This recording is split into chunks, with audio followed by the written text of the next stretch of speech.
விளைந்தது இன்று கடலால் தீராத எறும்பிந்தாகங்கள்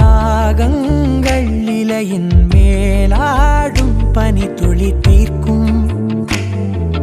தீயை நீ பகிர்ந்தாலும்